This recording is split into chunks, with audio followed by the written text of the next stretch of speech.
Welcome to the Neurokrish Immersion. In this episode, we're going to talk about how does one work towards a mindful workplace? And in particular, how does one bridge millennial mindsets with traditional workplace expectations? Now, the question that behooves us is what challenges do we face in the modern workplace? And the balance that we are all seeking to achieve is between employer empathy and employee resilience. There is a challenge in both. Employers are not necessarily always the most empathetic of people. Employees, sadly, are not always resilient enough to deal with employer expectations. This came to the fore when you will recall the incident of the young EY employee who unfortunately was not able to cope with what allegedly was an excessive workload. And this is widely quoted in popular media, and it was there in the news for quite some time. It brought the problems to the fore, the challenges that people, especially young people emerging from universities and from study, were facing in workplaces, balancing their own needs with that of the workplace. What underlies all this is stress. And stress, of course, can imply a range of circumstances from ordinary workplace issues to familial dissonance or serious mental disturbance. But what is central to all manner of stress genesis is the yawning gap between expectation and reality. What we expect from a workplace and what the reality of the workplace is. What the workplace expects from us and what the reality is of what we are able to provide. What is stress then? Events and situations that make us feel tense, under pressure, anxious, angry, and a bodily response that we feel towards these situations. An increased heart rate, muscle tension, bowel or bladder overactivity, and a sense of nervous energy. And while stress can affect all of us, those who are sensitive, those who worry more, are easily affected by their external environment. These are the people who are more prone to it. Now, is it normal to experience stress? And believe me, some stress is a normal physiological and psychological response. It prepares our mind and body to danger, and it enables defensive action. It motivates us to perform better, to achieve our goals, to set new ones, and fuels creativity. It is normal, therefore, for most people to experience some stress when confronted with difficult situations or life events. How does stress operate? And I'm going to ask you to look at our visual guide, and you will see this picture of the brain, the eyes that are looking at the snake. There's, of course, a man on a hike. And what happens when your eyes see a snake while on a hike? The messages are carried to your thalamus. The thalamus is a coordinator, a connector. The information goes from there to the back of your brain, what's called your visual cortex. And it's your visual cortex that recognizes that what you're seeing is a snake. This triggers your emotion center, the amygdala. And as a consequence of this circuit being set in your brain, you then have a fight or flight response. In fact, a fight, flight, or freeze response. You either stand and fight the snake, beat it with your stick, you run away from it, or you freeze and hope for the best because you've gone into inaction. All these are possible responses, but there is a whole brain process that takes place. This is a beautiful diagram from Netter that tells you what the brain process is. This is an example of a very specific incident where you understand what caused you stress. You will go back from the hike to where you're staying. You'll talk to your friends. You'll tell them what happened. Oh my God, I came across the snake and this is how I felt. But stress can be chronic. Stress can become persistent. Stress can need medical attention when it provokes anxiety, irritability, changes in mood, emotional unrest, restlessness, or indeed physical symptoms that are unremitting and have no apparent cause. Now, how does an emotional stress lead to physical symptoms? And this is what Freud had said. The human tendency is to repress emotional conflicts. But these conflicts don't go away. They are firmly rooted in your unconscious mind. It's like you swept the dirt under a carpet. It's not left the room. When unacceptable or repressed emotions of this nature transcend to the consciousness, they are then converted to a physical symptom, said Freud. And this is what he meant when he said conversion. Physical symptoms of stress affects all the different organs of our body. So you can have palpitations, increased heart rate, you can have tightness in the chest, you can have a dry mouth, you can have labored breathing, you can have tinglings in your hands and feet, you can feel lightheaded, you can have the urge to urinate or defecate even, you can have tremors. All these are consequences of stress. And if you are looking at the visual guide, you will understand that what determines this is what's called your autonomic nervous system. This is the silent part of your nervous system that links your brain with your internal organs. And it therefore controls all these different experiences that you have. And when your autonomic nervous system goes into arousal mode, that is when you have the physical symptoms of stress. When you meet that snake on a hike, you have autonomic arousal. And that's what makes your heart beat fast, your hands and legs tremble, for you to sweat, for you to shake. All this happens as a consequence of that autonomic arousal. When stress is chronic, when your autonomic nervous system is constantly aroused, you end up with other problems. Hypertension is one of those examples. Diabetes is another example of what happens when you are under chronic stress. You eat poorly when you're in chronic stress. You end up therefore gaining weight and becoming obese. Your cholesterol can go out of whack. And you can get what we call hurry, worry, and curry. Your tummy is upset. Irritable bowels or constipation become consequences. And the prevention of these chronic diseases actually requires the management of stress. And stress, of course, is a very common component of workplace dissonance. When we are not comfortable in our workplace, when we are struggling in our workplace, what happens to us is we experience chronic stress, and chronic stress spoils our health in the way that I have been describing to you. One very important sign of your autonomic nervous system not doing very well is when you have what we call postural orthostatic tachycardia syndrome or orthostatic hypotension. Now, what happens? When you stand up, your blood pressure and your heart rate are supposed to correct themselves automatically. But in people who have an autonomic nervous system dysfunction, this does not happen. They end up experiencing less blood to the brain, dizziness, visual disturbances, loss of consciousness even, and sometimes cognitive fogging.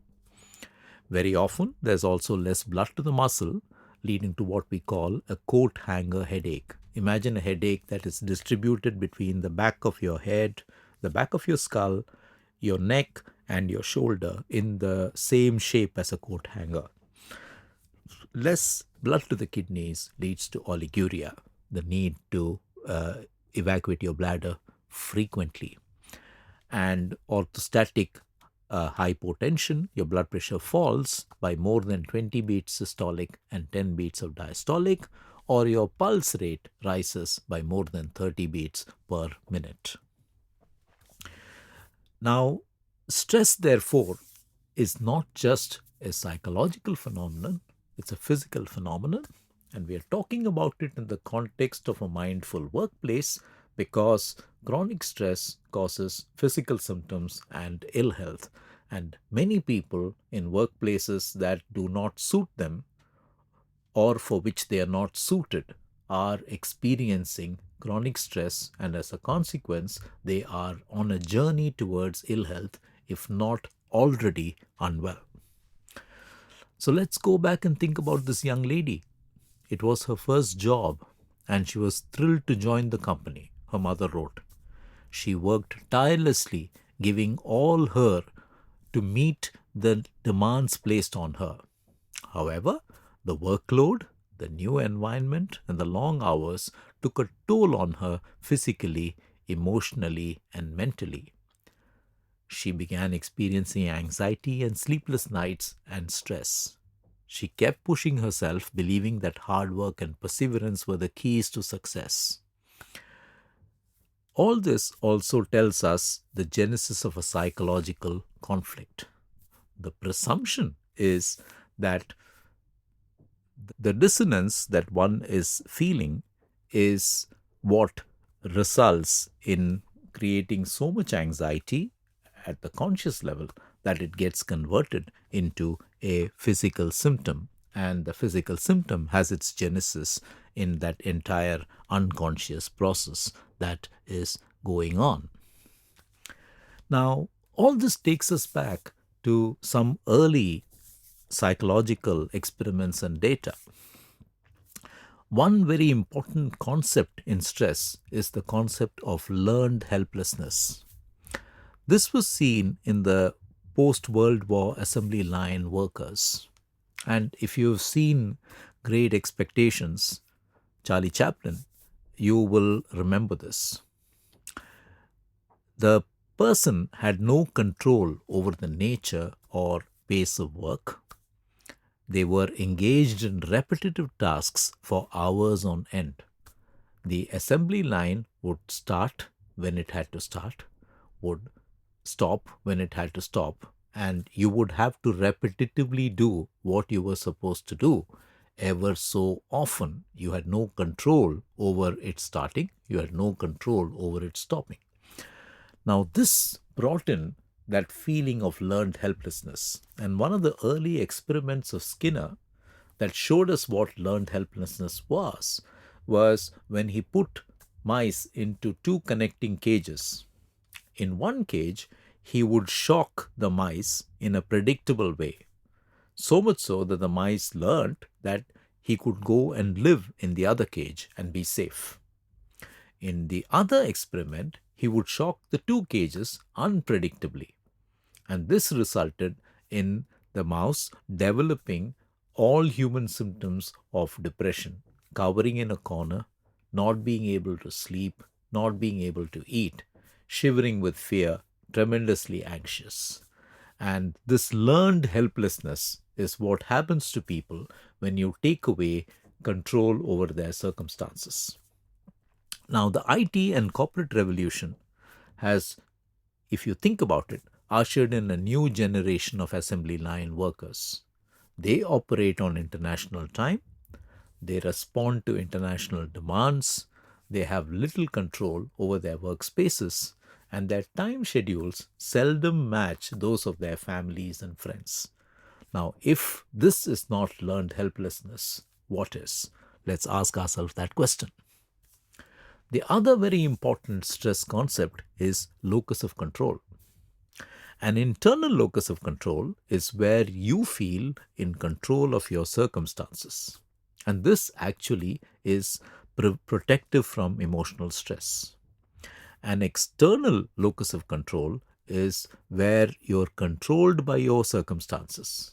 And that makes you very vulnerable to stress. So people with an internal locus of control believe they are in control and are able to take responsibility for their own actions.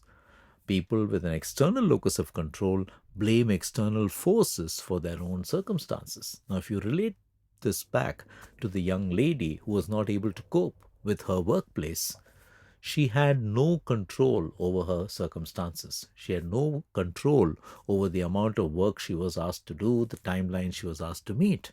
And that put her in firmly a position of being tremendously stressed, one where there was a complete external locus of control, and the other where she felt a feeling of learned helplessness.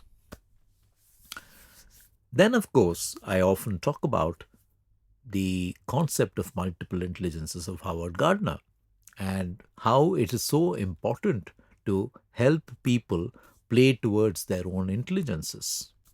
And one aspect for employers to always be mindful of, apart from employees to think about, is the person that we are looking at. Is this person playing towards his intelligences?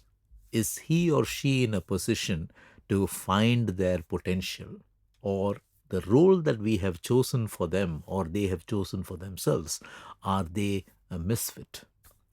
No one is incapable. All of us are intelligent in unique ways. So the question is not whether we are smart, it is how we are smart. And I want to draw you again to the visual guide to this podcast, where we talk about the different kind of intelligences: naturalistic, spatial, musical, logical reasoning, interpersonal, bodily kinesthetic, linguistic, and intrapersonal, and define how each one of these plays out. It's important to remember that each one of us has at least 3 different types of these intelligences. And when we choose a job or a vacation, or when we are chosen for a particular role, we need to play towards those intelligences in fulfilling that role. And the role needs to be one that helps us play towards our intelligences. Then there is the question, are you self-actualized? That's the question to you. To the workplace, the question is your employee self-actualized? We go to Maslow's hierarchy of needs. We all have physiological needs at the very bottom: air, water, food, shelter, sleep, clothing, reproduction. These are needs that we all have which need to be met. Then we have safety needs, and very often this is what the employer puts on the table for us: personal security, employment, resources, health, property. Having a job, going to a job, earning a salary is what helps us build this safety net for ourselves and our families. Then, of course, we have love and belonging needs. We all need friendship, intimacy, family, a sense of connection. And while this largely is personal, and we are expected to find this outside our workplace setting, we also seek it in our workplace setting. We seek the empathy of colleagues and superiors. We seek some degree of affection, some signs of affection, for example, celebrating an important event like a birthday. These things are extremely important from a workplace perspective. Then there is, of course, one's self-esteem. We all need to be respected. We all need to feel a sense of status, recognition, strength, and freedom. Does our workplace engender these feelings? Do we have these opportunities? And then, of course, with all this, we become self-actualized. We all desire to be the most that one can be, and that feeling that everything is going well and I'm doing extremely well and nothing can be better is that feeling of self-actualization. Of course, there is a higher, more philosophical version of self-actualization that Maslow probably alluded to, but at the very base level, this is the kind of self-actualization that most of us seek. So in this hierarchy of needs, it's not just us who is responsible. It's not just our families and loved ones and friends who are responsible. It is also in part our workplace, ensuring that our safety needs, our love and belonging needs, and our self-esteem needs are met, and this is so crucial. Now, when you're faced with a stressful situation, whether it's in your workplace or out of it, now there are two ways out of it. One can either modify the situation, you can bring about a change in the situation, or you can modify your expectations. Example, you're working with a boss who's very short tempered. You can either work to make your boss less short tempered, well, good luck with that, or you can work to accept that this is how this person is and I'm going to work my way around that. Now, no prizes for guessing which is the easier pathway here. And one of the best ways to manage stress, therefore, is to imbibe this one lesson. When you cannot modify the situation, modify your expectations. Now, of course, there's another very interesting way in which you can modify the situation. You can simply leave the workplace. But that is not always a solution for our problems. There are other things that we need to do in order to prevent stress and maintain positive mental health. We all need social support systems. In part, they come from friends and family. In part, they come from our workplace. And the workplace needs to engender that opportunity for us to develop our social support systems. Support from friends and family gives us emotional sustenance, tangible resources, aid, and information. Other things that we can do is be a member of a club or society, develop a hobby, join an interest group, join groups where we support other people, illness support groups, or indeed religious or spiritual groups, or be part of sports or recreation clubs. All this can be very, very helpful in managing our stress and in being able to maintain positive mental health. Owning a pet can be very stress relieving, and this is something that is highly recommended for people, especially those who are battling loneliness. Workplaces can develop inbuilt support systems for all those who are vulnerable to stress. And I think this is increasingly important in a world where people are feeling isolated or lonely to the point where they feel unsupported. And it falls on the workplace to provide opportunities for them to derive some support. Other things that help you maintain positive mental health, including leading a healthy and predictable life, a healthy diet, regular exercise, adequate rest and sleep, scheduling and planning your activities, learning to delegate, asking other people to do things for you in a very reasonable way and trusting them to do it, and being able to moderate all that you do. A very good example of moderation, for example, is alcohol, where a little bit may even be good for you. And I now talk about the Mediterranean diet, where, for example, a glass of wine twice a week, red wine in particular, has been thought to be good. But of course, too many glasses of wine is definitely not good for you. Moderation, therefore, is the key. Simple things that help people maintain positive health and mental health include aerobic exercise, yoga, meditation, relaxation training, entering a counseling relationship with a professional, having that person to talk to when you're struggling or going through stress, massages and other stress relieving measures, and for many, religious or spiritual pursuits. It's very important for workplace today to be aware of mental health.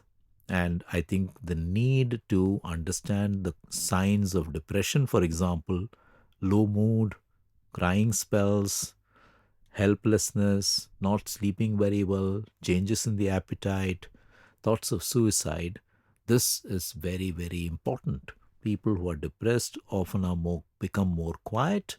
They often seem more tired. They look like they've lost their appetite. They stop meeting your gaze. They're looking at the ground all the time. They seek to be alone a lot of the time. They're not able to smile in a consistent way. They tend to be blank when you look at them and try talking to them. They struggle to stay engaged in conversation. They become emotionally distant. They seem apathetic, not very interested in what's going on. And it's very important that if we do find a co-worker or an employee in our workplace struggling with these types of symptoms, we actually take the trouble to engage with them, ask them out for a cup of coffee, have a chat, try and find out if they are okay, try and find out if they are getting some help. All of this is extremely important. Workplace accidents, people who decide to do things that are inappropriate and obviously destructive, it always follows having long standing mental health issues which have not been recognized or addressed, and they don't seem to be getting any help or support. So it's important to talk about mental health. Mental health is an invisible disability, and because we are not able to see that there is something wrong, we often ignore it. Uh, Please don't underestimate your power to help someone who is suffering. All of us can sometimes get to a point where we reach that nadir. We feel overwhelmed. And as in the case of that young lady, which was very well reported in the press some time ago, um, it's an example of people getting overwhelmed by stress and emotions, resulting in an impulsive act.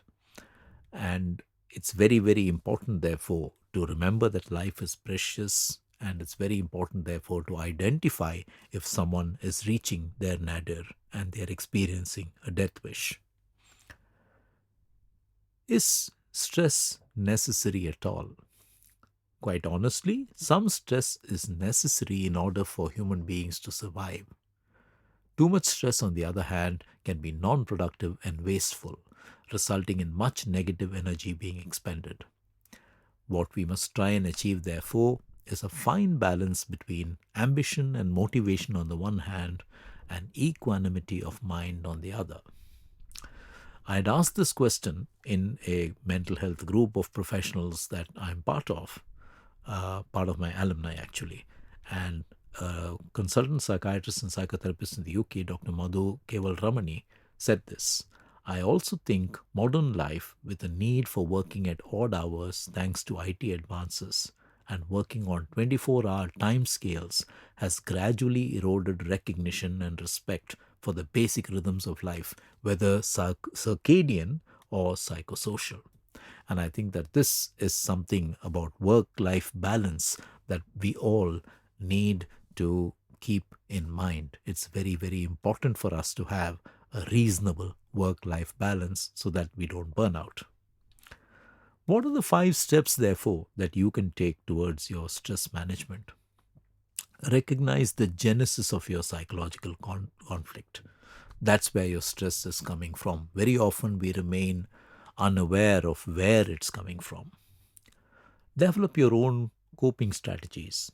If you can't modify the situation that's causing you stress, learn to modify your expectations. Try to regain your internal locus of control and learn to cherish it. It's very important that you feel you are engaged in activity that you determine and you are the master of.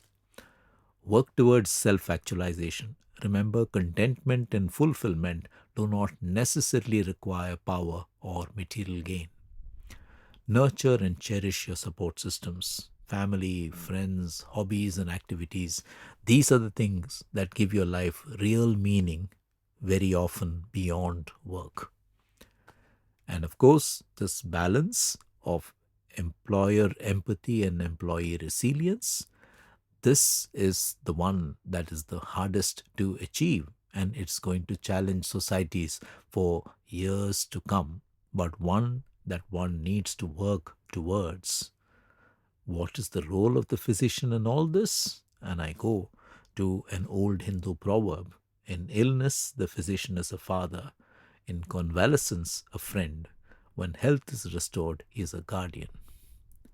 And Samuel Coleridge said this in the treatment of nervous cases: he is the best physician who is the most ingenious inspirer of hope. So let's remain hopeful and positive, and let's all work towards a stress-free, mindful existence and a mindful workplace. Do like and share our podcast if you like this one. We are on Apple, Spotify, and YouTube. If you'd like to follow the visual guide to our podcast, do choose the YouTube visual guide version of the podcast. And of course, do look at, if you're interested in the brain and mind, do look at all our other efforts to bring this information to you. Thank you for listening.